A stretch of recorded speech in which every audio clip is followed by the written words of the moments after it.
Right, hello there, and welcome back to the miserable tour bay, which I think I just knocked the tripod. I do apologise. So the body's done. Looks quite smart, doesn't it? Won't last long. Well, it will last until the chassis is done at least, and that is where we start today. Now there are quite a few build videos for the M05. I'm doing this more as a series for those that are going to be trying to get into the racing like I am trying to get back into it, learning how to modify. Obviously we'll be starting box, that's it, and then we'll be upgrading a few little things as we were allowed in our club rules. Now, one thing that will be allowed are the bearings, so they're here ready to go. One thing I have noticed in the box with M05s, and I'm pretty sure that most of them will do now, obviously the older ones may have been a bit different, but you get a correction in which is to do with when you fit the servo. Now, obviously we're starting on step 1. This isn't until step 20, which gives the servo time to hopefully turn up. So I'm going to leave these here as a reminder, and we're going to crack on. I'm not going to go through everything. As I say, we'll if I find anything that's a bit awkward or a bit faffy or whatnot, I'll come back to you. But I'm kind of hoping that the next time I come back, this will be a short video and I haven't found any issues whatsoever, and it's all hunky-dory and in one piece. Fingers crossed. I've probably said this before, but obviously you get the little tube of grease, which that's all I'm going to use for a minute. When it does come to the racing though, the MTC, the Express people on the fronties, the front wheel drive ones, they do stiffen up the diff a bit. You have to be able to turn it so the other one does turn slowly the opposite way. You're not allowed to lock the diff, but for a minute I'm just going to bung it in. I know it's a bit of a faff because you've got to take the whole chassis apart if you're going to stiffen it up, but I'm going to go with standard. Now, don't like getting my manuals dirty, so I always lay down some paper, and they give you this little handy, they call it an Allen key, but no, it's a grease tube opener. Job done. Right, whoopee. So that can go in there. Let's get the dirty bit out of the way. So that's the main chassis bit done. It's going to be a right faff to take that apart to get to that diff, so hopefully we won't need to. Yeah, I had a bit of a tidy up. It needed it. It's only a bit of a tidy up. Tidied box done. Whilst tidying,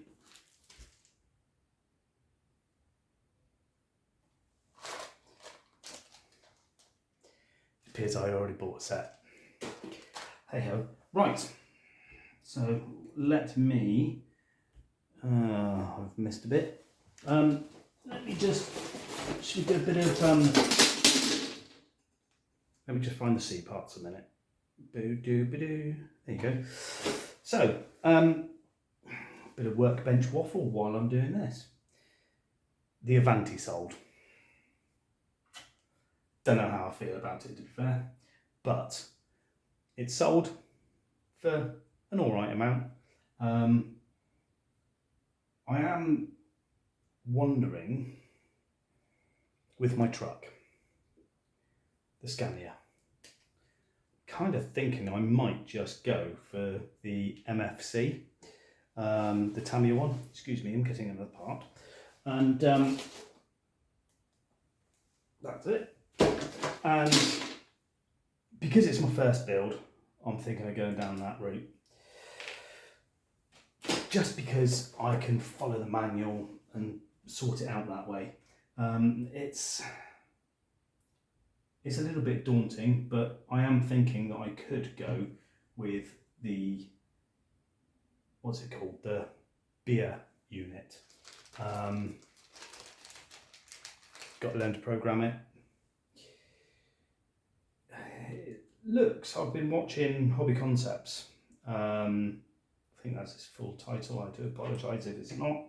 But I've been watching his video about the builds, and also the going with the BA unit and setting it up online and on the computer, and I don't know, kind of intrigues me, especially as I've been told as well that the Scania doesn't have the MFC doesn't have the capability for all of the lighting that's going to go on, so I might not do it as a fully lit up truck. But if it comes to a nipple on the top, if it comes to this fact of I build it with the MFC, he's also got a video that shows it also shows a video of how to change it from the MFC to the BA unit. That means then I could add more lights, but I might scratch the paintwork. Oh, I don't know, this hobby. So anyway, coming up to, or we've just had 50 videos that I've posted, nearly 350 subscriptions. So I don't know, I should really do a video of this. Adam from Adam's Playground, lovely chap, he did a question and answers video. So I may end up doing something along those lines. I don't know whether if anybody would really be bothered with all the crap that I'm waffling with, and but you never know. So I think we'll finish this waffle section because I haven't got a clue what I'm going on about, and I'm not concentrating because therefore I'm a bloke. Yeah, I don't know. I seem to be multitasking at the moment. Do you think a questions and answers thing would do? Do you think I should wait till I get to about 500 subs? Unsure how long that would take, but yeah, let me know. Right, I'm going to carry on and finish steps 7 and 8, and then yeah, you see I'm not concentrating. This should be C18, should be flat. The other one I've got obviously isn't. See? Typical bloke. Can't multitask. I'll crack on. Right then. The eagle-eyed out of you might have noticed that I definitely wasn't taking any notice because I had the rear hubs instead of the front turny bits. So anyway, I will be adjusting this at some point. I've been watching a series on YouTube, RC Projects. Their videos go back quite a way, but they got chatter on full lock. And one of the things he did, which made a little bit of a difference, was, you look here, and you can hear it, there's movement up and down between the kingpins, and he gets a few little shims in there. And the other one is bin these and get UJs, and that definitely cured it. So I will be looking at the rules because I haven't looked at the rules at the moment. Remember, I'm taking this down box for a second, so we will keep everything chattery and the TT, tell me the tolerances, until we've given it a bit of a shakedown and see how it goes. Right, I'm going to carry on. Right, so up to step 12, motor, standard 540 to see how it goes. I have mentioned that we'll be sitting these in, either the 19 or 17 tooth. So either that, or we may be looking at whatever it is that they use at the Iconic Cup. But we'll get down to that. We're going to start with the standard. We're going to go with the butter pinion, which is the 20 tooth that comes in the kit. So we shall do that. And I've just received a photo. There will be another video coming after this, just received a photo from my friend and I'm extremely excited. I haven't even opened it yet. I've seen the tiny thumbnail on my phone. Oh, can you guess what it is yet? Anyway, right. Yes. Sorry, that's completely put me off my stroke. 22nd. 22nd in there. So that's going to go in somewhere like that. Oh, I don't know. These bloody toys, eh? And it's the opposite there, so it does that. Yeah, I don't know. I mean, it does obviously in the instructions. It says that you can obviously upgrade the pinions. This is another thing we need to talk about for the club. 16, 18 or 22nd pinions, depending on which motor you use. But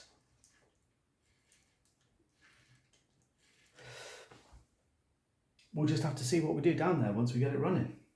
There is Ben, and he's bought one, and he's got bits missing. I've got servo missing. He's got bearings missing. So it won't be happening this week, but yeah. So it's friction shocks next. Yay. So this is a Sunday afternoon.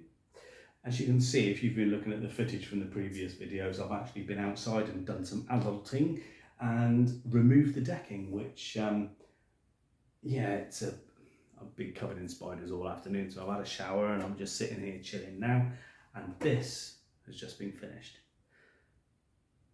Brilliant build, love it. There are a few little things. I did measure the steering linkage from the servo to the front, and I thought it was a bit short. It was pulling slightly to the right. So what I've done is I've taken the servo horn off and moved it until it's near enough straight. That's the only thing that I seem to have done. I need to find some cable ties to tidy up the wiring, but other than that, I've run it on the bench. And that RC Projects bloke, I can't think what his name is, I do apologise, but my God, does the steering chatter at about half turn. On full turn, it's bonkers. So I will be getting some shims and I will be getting some UJs, just to make it a lot quieter and a lot smoother. Other than that, what a brilliant little kit. Now, as I said to you before, I'm going to be adding everything up as we go to figure out how cheap we can get this racing. So, at the moment, as it stands, the kit, the radio, I've also put down the charger, which I already had before, but if you're starting from scratch, you're going to need a charger and you're going to need a battery. Now we use, or I'm going to be using, the same batteries as we use with the trucks, which is an Overland, is it Overland or Overlander? Overlander Tornado 3300 milliamp hour not NiCad, that was years ago, Glenn. Nickel metal hydride. So with that, you're going to need at least two, but I'm just putting down for one. Also, I've limited myself to a £20 servo, and the one I've got is a fast servo, and I think it was less than £20, but I've sort of upped it to 20 quid. But then paint as well, you're going to need paint for a body, so I've gone for, say, 3 cans at £5 each. They ain't £5 each, but if you can get them £5 each, so I'll put 15 quid down, so if you're only using 2 tins of paint, it's fine. And then batteries for these. So, all in all, at the moment, this stands me racing at about 230 quid. Okay. If you think about the Express or the carton ones, you wouldn't be able to get them running for that. Now, okay, they are using lipos, they are using brushless systems, but the kits that they use don't come with the ESC, they don't come with the motor, they don't come with all the other electrics and whatnot, so you've got to obviously add that to it. I don't even think they come with wheels and tyres. So when you look at that and add it up, it is quite a bit more. Saying that, Andy took his down last week, and apparently the standard wheels and tyres are utterly shocking. So we will find that out this week. I'm not using additives yet. Some people do use additives for the racing, and I want to see how crap this really is on the carpet, because we are racing on carpet, by the way. So it will be standard wheels and tyres, and we'll see how it goes. So that is that finished. Now, when you finish a kit, what do you do with all the other bits and pieces on your sprues? I'm contemplating, I've got loads of, say, Chinesey tubs, and I'm contemplating getting this, marking M05 on there, and then cutting all the bits off the sprues and just bunging them in a box and having them like that. And then obviously we have all these left over, so we ignore those. But you've got screws and grub screws and other bits and pieces left over, because obviously they do put a few extra in. What do you do with all those? Have you got them organised so that they're in a tub somewhere, or a organiser box? Let me know. Let me know what you do with yours. So yeah, right. On that note, I'm finished. We will in the future be going and showing you more racing and how we update this, and it will be all in the same series in the playlist, but soon, and it's probably going to be put out before you see this video. I'm hoping that the MB01 will turn up, which is the Fiat. So I'm doing this on a Sunday. I've had the email to say that it should be with me by the Wednesday, but you would have seen that, hopefully, before this one. So that will then give me time to then get some racing footage done on the Tuesday night before the MB01. Yeah, it's all crazy. This trying to organise all your footage is a pain in the... and then I've also got a quick... That is a quick peek at another video which will be done hopefully soon. A quick flashback to my earlier racing days in the Tamiya Euro Cup, but I need to get some more paint because the wheels need to be done in proper colour. So there's a few bits of videos coming up. So yeah, I will leave you boys and girls to it, and I am gonna get back to my G&T, relax, feet up. Actually, not feet up. I'm gonna try and tidy this area and go upstairs with all of my stuff to build the Fiat when it turns up. I really like this. Take care, guys. Speak to you soon. See you later. Bye-bye.